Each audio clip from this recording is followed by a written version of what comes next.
Hi everyone, welcome to my channel Bibbidi Bobbidi Books. My name is Ellie and today I'm so excited to be filming my June and July reading wrap up.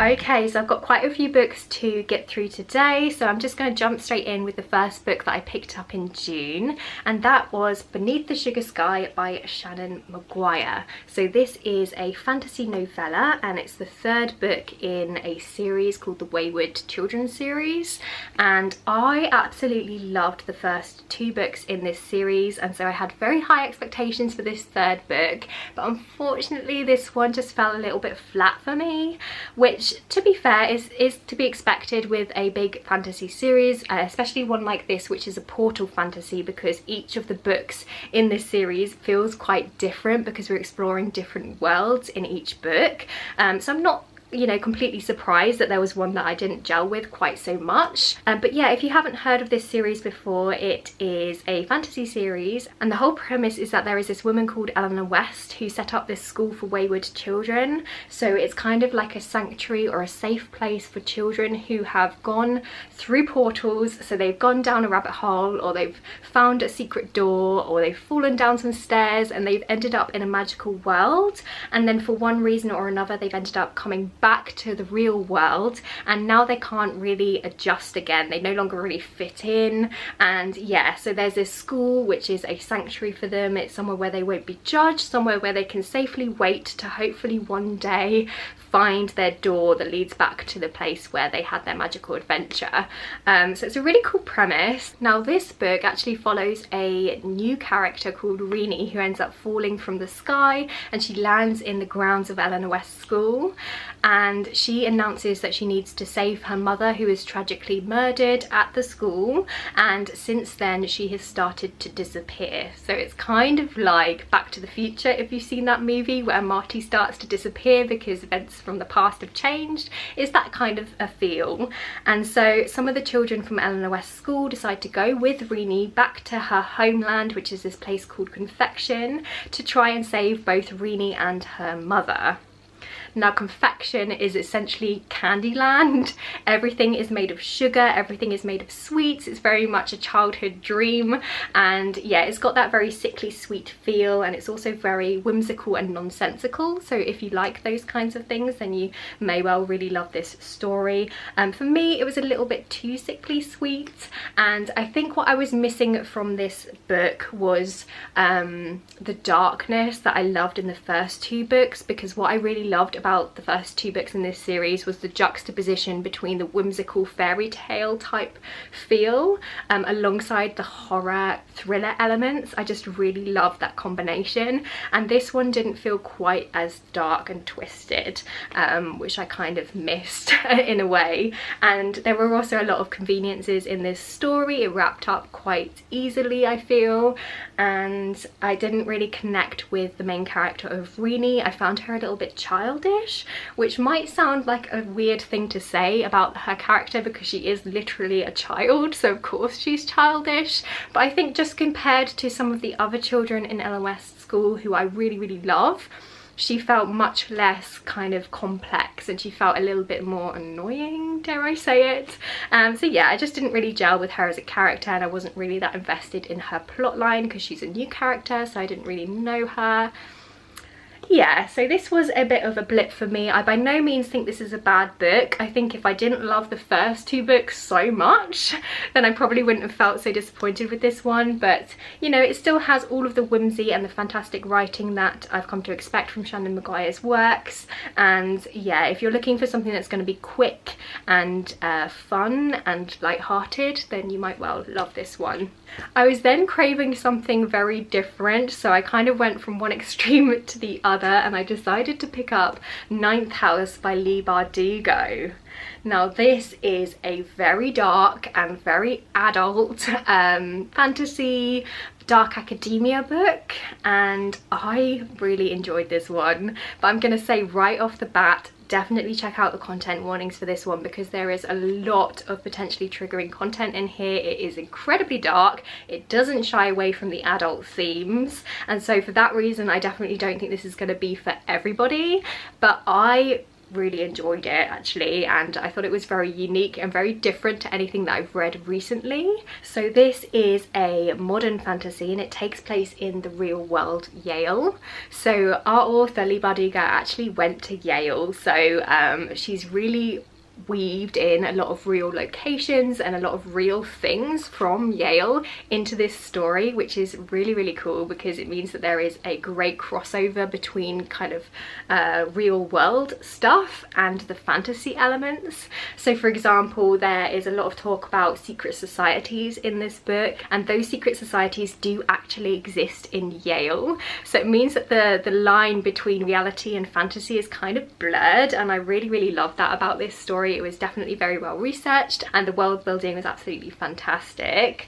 So in this story we follow our main character Alex, and she is a member of this house called the House of Lethe, which is like a secret society, and her role is basically to keep check on all of the other secret societies that exist in Yale, because all of these secret societies are very powerful and they all use kind of paranormal, magical rituals and creepy occult practices for their own benefit, and those are all quite dangerous. So the House of Lethe, the house that Alex is a part of, it is their job to basically make sure that everything is contained and that it's not going to get out of hand basically.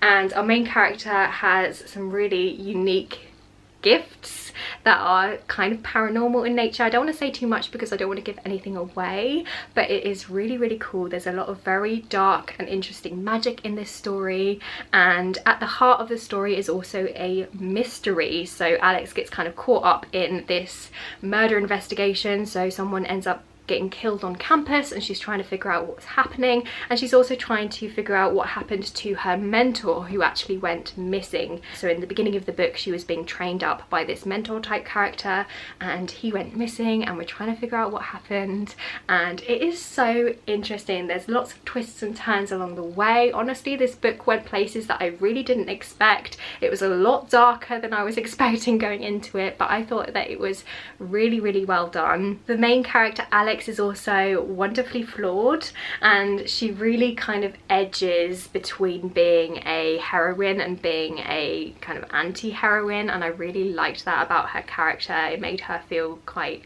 real and just really interesting to read about. The author also discusses quite a lot of really interesting themes in this book as well. In particular, elitism and gender and trauma is a big thing in this book as well. And yeah, it was really, really interesting and really well done. So if you're looking for something that's going to be dark, emphasis on the dark, and if you're looking for something that's atmospheric and is actually really quite scary at times, then I would recommend this book because I thought it was really, really well done. Okay, next up we have another change of pace. So after reading all the darkness of Ninth House, I wanted something that was going to be a bit more uplifting and a little bit more cozy, and I kept seeing this book everywhere and I was immediately drawn in by the fantastic cover and the premise, and that is Legends and Lattes by Travis Baldree. Now you might have heard of Travis Baldree before because he is actually quite a well-known voice actor and he has narrated quite a lot of fantasy novels, but this is his first novel, it's his debut. He self-published this book, but it has since been picked up by a traditional publishing firm as well, which is very exciting. And yeah, this is such a comforting read. It's a warm hug of a book, it's cozy, it's something you can cuddle up with, and you know that it's not going to be, nothing too terrible is going to happen.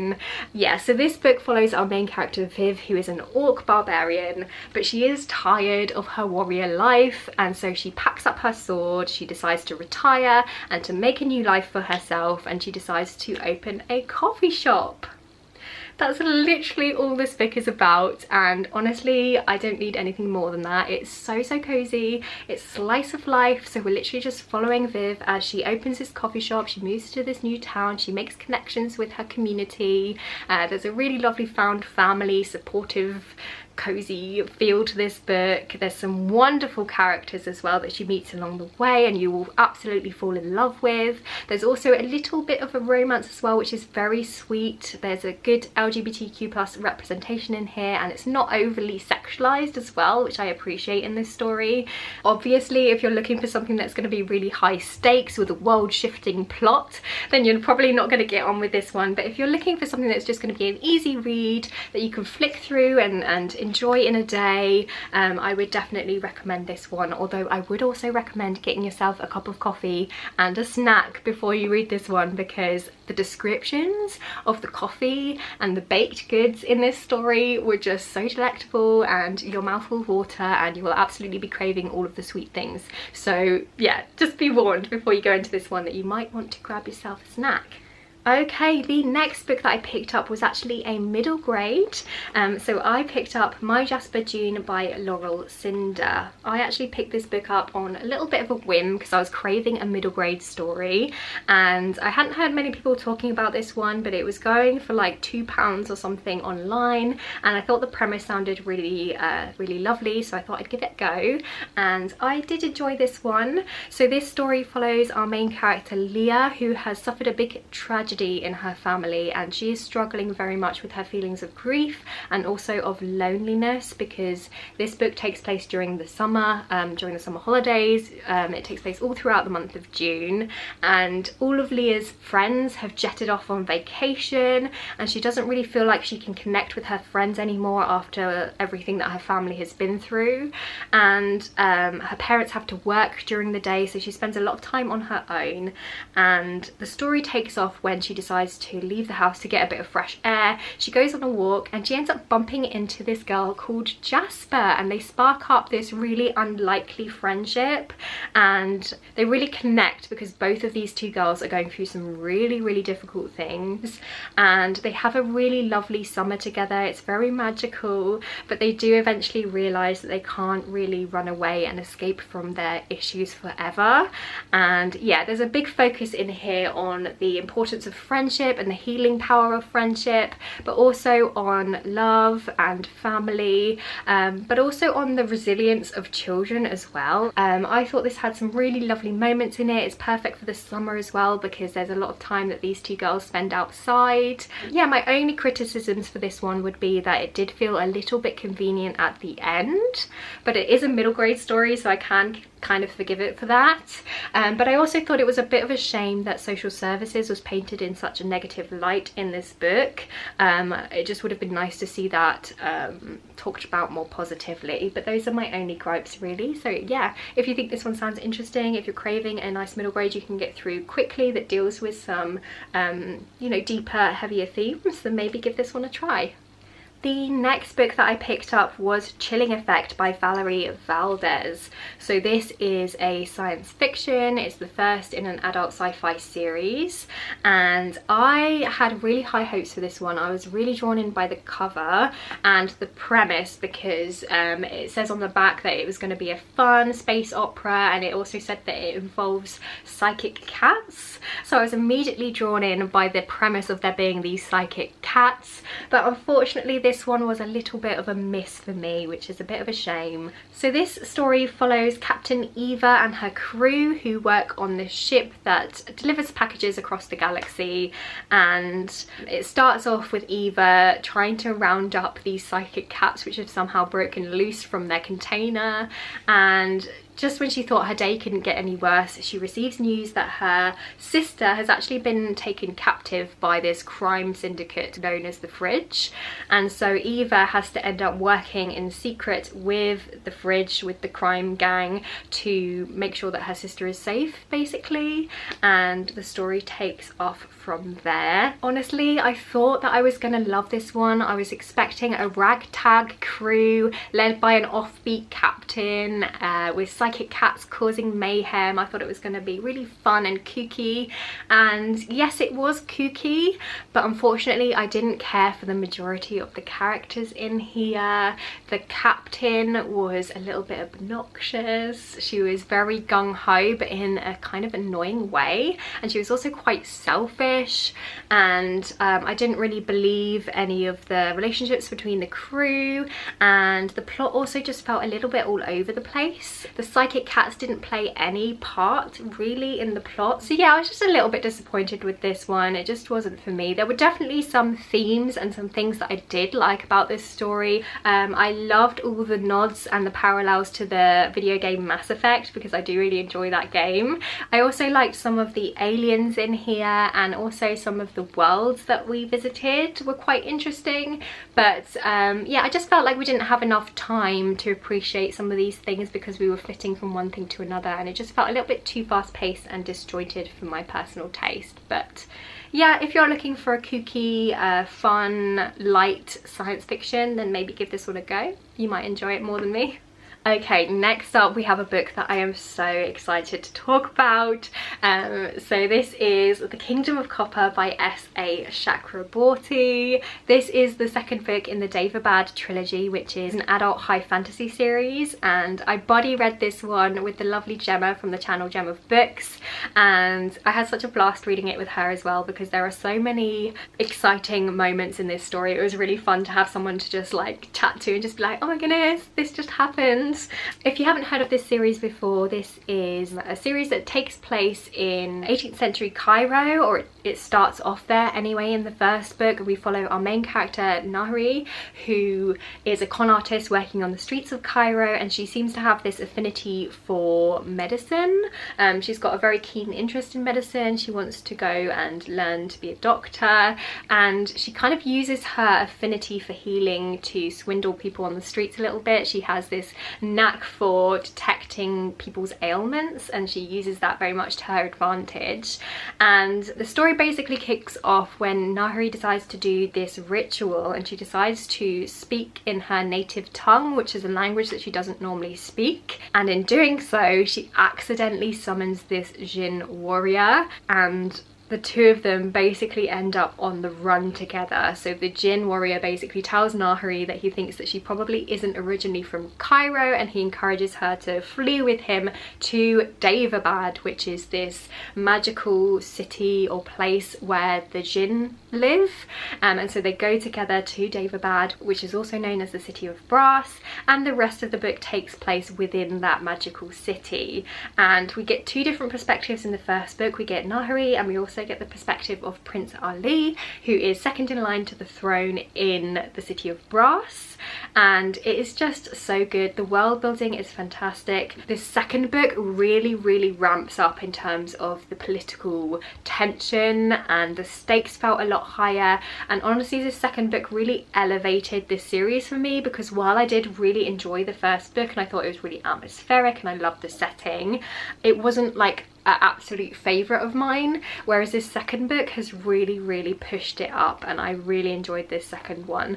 I love the politics in here. We've got a lot going on. We've got three different perspectives in this book. This one takes place 5 years after the events of the first book, so it's really interesting seeing how things have changed since the first book and what has happened to some of our characters. And I like the fact that we had a perspective outside of the City of Brass as well, so we could kind of see what was going on outside, and it's just so good. We find out a little bit more about the history, and I think one of my favourite things about this series is the characters, because they're all so interesting, and we have several different perspectives in here, and we're following different people who have very different political views, so it's really interesting seeing things from different sides, and you'll be reading from one perspective and you'll kind of see their point, but then they'll do something that you don't agree with, and then you'll see something from someone else's perspective and you think, okay, no, they're on the right side. So yeah, there's kind of no completely good side in this series and no completely good characters,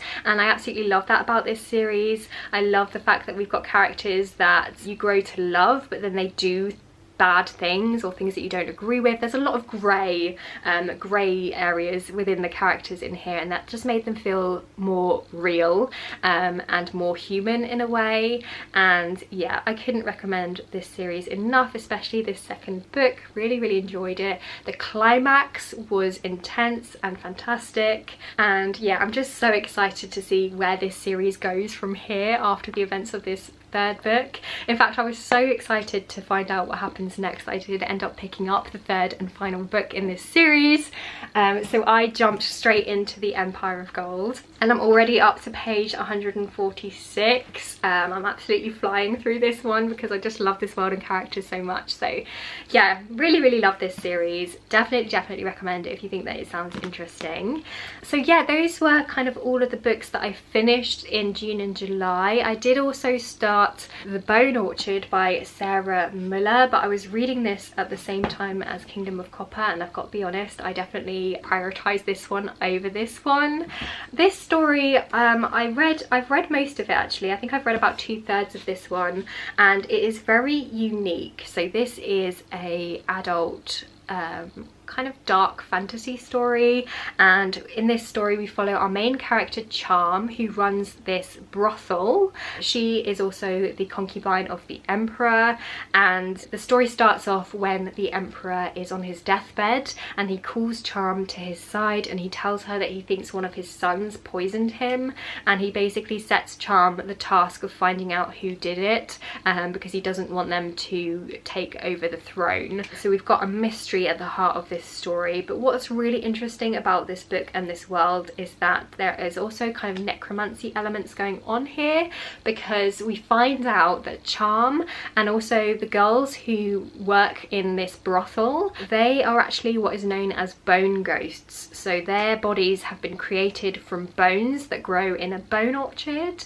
and have been reanimated to make these different characters, and all of the characters are called different things. So we've got Charm, obviously, we've also got Pain, and we've got Shame, and we've got Justice. So they're kind of like different personality traits, and you find out through reading the story that there is also this character known as the Lady, and it seems like she is the one that is creating these characters, and she's using parts of herself to make these bone ghosts. So she's kind of splitting off parts of herself and parts of her personality and putting them into these bodies, which is really interesting because it means that you've got these characters that are kind of all part of the same person, but they're also their own characters because they've been given a new body and they're now living separately and have their own experiences. And it's just an interesting concept, and you kind of piece together throughout reading the book what happened to this character called the Lady, and it's quite interesting seeing things come together. Although I did find it a little bit confusing, I'm going to be honest. I found it a little bit confusing following along with the plot and following along with the characters, because you're just getting little tidbits and you're having to kind of piece things together yourself. I found it a little bit hard to keep up with everything, and for that reason I did actually end up putting this down. But I think I just picked this one up at the wrong time, so I think what I'm going to do is set it aside for a bit, and then when I'm feeling it, when I'm in the mood for something like this, I will give it another go, because I do think that I will enjoy it a little bit more, you know, if I pick it up at a different time in my life. Okay, and so the only other stories that I have to talk to you about today are a little short story that I read by H.P. Lovecraft. So I read a story called The Thing on the Doorstep, which was recommended to me by my partner, who is a fan of Lovecraft's horror novels. It's my first H.P. Lovecraft story that I've read, and I enjoyed it for the most part. I wasn't blown away, but I actually read this one on audio, so I listened to it on a YouTube channel called Horror Babble. So I really rate their channel. Actually, they narrate a lot of old horror stories, and they do a lot of Lovecraft stuff, and the narration is really atmospheric and it kind of really gets you in the mood, and I prefer to listen to it rather than reading it physically. I think because of the language of Lovecraft's work, I don't know, I prefer to listen to it. So I'll link that channel down below if you want to go and check it out. But yeah, this is a short little story, and it basically follows a man who has a friend who ends up marrying this mysterious woman, and this woman has been rumoured to be involved with some kind of sorcery, and basically the man who marries her ends up kind of acting weird, so he becomes a bit more reclusive, and when his friend sees him he seems to be acting differently. So sometimes he seems to be acting like himself in his own kind of awkward, kind of unconfident way, and then other times he acts very different and he's much more charismatic and capable, and he can do things like drive a car, which is something that he normally can't do. And yeah, we just basically follow the story on from there. I don't want to say too much because it's only a short story and I don't want to give anything away, but it's suitably creepy and eerie, and I did enjoy listening to it on audio. I will say I don't think that the plot was that unpredictable. Like, I did guess what was going on quite early on, but that didn't necessarily take away from my enjoyment of it. And I think if you're looking for something that's spooky and creepy and atmospheric, then yeah, give one of Lovecraft's stories a try. And then finally, the last book that I have to talk to you about is Going Postal by Terry Pratchett. So I am about halfway through this one, so I haven't quite finished it yet, but I am very much enjoying it. I'm listening to it on audio, and yeah, this is such a lovely story. This is one of Terry Pratchett's Discworld novels. So if you're not familiar with the author, he has written a lot of books within this universe known as the Discworld, and I just love his stories. They're so unique, they're so funny and witty and light-hearted, and this one is no exception. So in Going Postal, we follow our main character Moist von Litvik, who gets hung to within an inch of his life, quite literally. So he is hung at the beginning of the book, but he doesn't quite die, and he actually ends up being saved and being given this offer that he can't refuse to basically start a new life and to take on the position of Postmaster General. And so we follow him as he starts to work for the Postal Service, and he meets these eccentric characters who have worked in the Postal Service for many years, and he's also kept in check by a parole officer who is actually a golem, and he is such a fun character. He reads quite like the Terminator. At least that's what I picture when I was listening to this story, especially because of the voice that the voice actor gives the golem in the audiobook.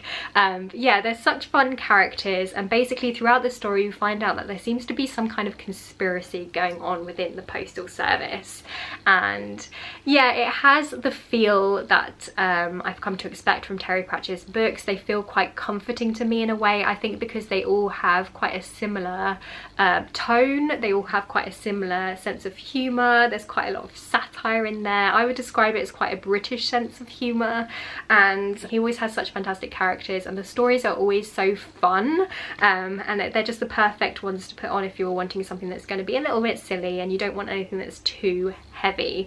So yeah, I'm very much enjoying that one and looking forward to finishing it soon. Okay, so that is everything that I read in June and July. I really hope that you enjoyed this video and hearing me rambling on about these books. Please do let me know if you've read any of these stories before and what you thought. I'd love to have a chat with you in the comments. I hope you're having a fantastic day, whatever it is you are doing. Thank you so much for tuning in and for listening to me rambling on, and yeah, I guess I'll see you next time with another video. Bye!